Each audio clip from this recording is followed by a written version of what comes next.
Hello, it's Melinda from Scrapbooking and Craft. Just coming on to show my project share for Pick a Stick May. I'm so enjoying these challenges, and I made this page on the weekend. Actually, I think Pick a Stick come out on Saturday, and I actually made this Saturday afternoon, Saturday evening, so I was very impressed with myself. So I've just handwritten down, my printer's playing up at the moment so I can't print the sheet out, but just handwritten down the details. So I'll run through them with you. So the first one was cut or tear page or image. So what I actually did was, this lady that you can see here in the strips was actually a page out of a magazine. So I tore it into really small strips and spread it across the page. I really had no idea what I was doing when I started. Sometimes I have a clear picture in my head of what the page will look like. Like last month's I sort of envisaged what I was going to do. This one I was just doing it as I go. So next one was add ephemera. So this black die cut here was actually my ephemera, and it's out of my, if you've watched any other of my videos, a few videos back, I've got an empty the box challenge that I've started. Basically I filled a box full of random really old supplies, and this die cut's from when I had a retail shop 7 years ago, but don't tell anyone that. So I filled the box with really old supplies and I'm challenging myself to use it up for the month. And if I don't use it up, I will package, if there's a considerable amount left, I'll package it up and someone may win my leftovers. It's stuff that I don't want back in my stash. I want to use it up. Not that it's not good quality stuff, it's good quality stuff, but I just have so much stuff.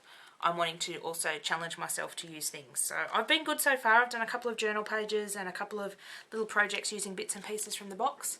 I just need to ramp it up a bit more, as the box is not looking very empty and I've done quite a few projects from it.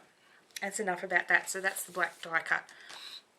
Add crosswords. As you can see, there's sort of a border all around the edge. Crosswords. I've actually got a roll of crossword wrapping paper. It doesn't have any letters on it, but it's got a little black and white squares and it's got the little numbers. So I cut a row off too wide and did it along the bottom, the sides, sort of framing the page, which was kind of cool. Still had no idea where I was going. Didn't have any idea what I was doing until I got to one of the last steps. So use a non-tool. So I ummed and ahed about this. So I used bubble wrap. You can sort of see it stamped in black. Black stays on ink all over the page. I still wanted this image of this lady that was all ripped into pieces to be the prominent image. So I was trying not to cover that up too much. So it was used non-tool. So add glitter. The sort of the yellowy gold you see around the edge was actually some really cheap gold glitter paint I had in my stash. I think this whole big thing was only $2 or $3. My daughter got it for me for Christmas. So I sort of just smudged that around with my finger around the border, and the frame sort of just keep building itself. So add washi tape. So I sort of didn't have much colour in the layout at that stage, so I didn't want to introduce more colours. So I again went the black and white washi tape, the checked. It's not actually washi tape, it's actually kids' plastic tape, but it's close enough. So I've just got it along here in sort of fragments. Scrapbook paper. So this scrapbook paper come from my Empty the Box challenge box. So I had sort of this pattern, and this is sort of half the pattern all over the page. I'll just see if I can find the remainder of it. I should have got organised. Oh, there it is. So this is what the paper looks like. So I cut off sort of a border off the edge following the sort of the mountains or the triangles, and then I sort of framed the magazine image I put on. So it's starting to look like a bit of a window. Window looking in or a window looking out is sort of where I went with that. Fabric. I found again this fabric tag come from my Empty the Box challenge. The twine come off my desk that I put on the edge. So this is actually a fabric tag from some clothing, and it said sticks and stones, and when I picked that up I thought, oh brilliant, that sticks and stones has come off a garment, and that's where my journaling come from. So when I get to, I added these words afterwards, just because I wanted to put a quote on it, because there was nothing really with words or with a quote. So it was a fabric tag, so sticks and stones. What I've actually written in the words is, don't let others break you. Which I thought was very, very poignant.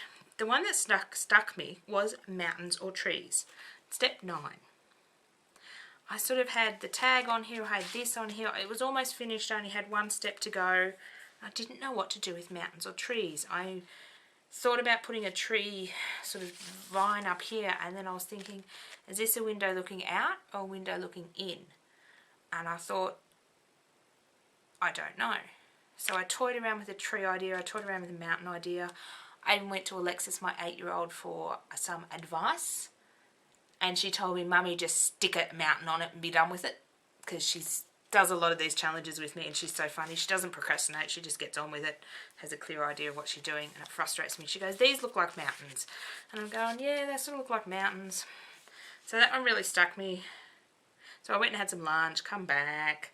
Still didn't know what I was going to do. There was sort of a blank spot down here on the tag, so I just sketched some mountains with my black pen. So I have mountains on the page. They're just not very big mountains. I was looking at stamping a little tree, but I couldn't find a stamp with a tree small enough to stamp on the tag, so I just drew on some mountains. I was done with the page. It was frustrating me. I just wanted to sort of finish it up.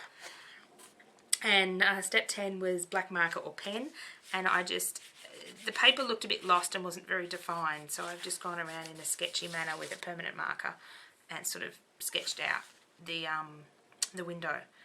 So I've decided that it's a window looking into a person, into their house, into their mind, and they're all fragmented. So I really love the meaning behind this page, and I just love the quote I put on it. I had to add the quote. When I stuck this die cut on, I sort of stuck it down here in the corner, and that was step 2, and I envisaged my quote going here. So thank you for watching, and I've thoroughly enjoyed this challenge and I thoroughly enjoy this page.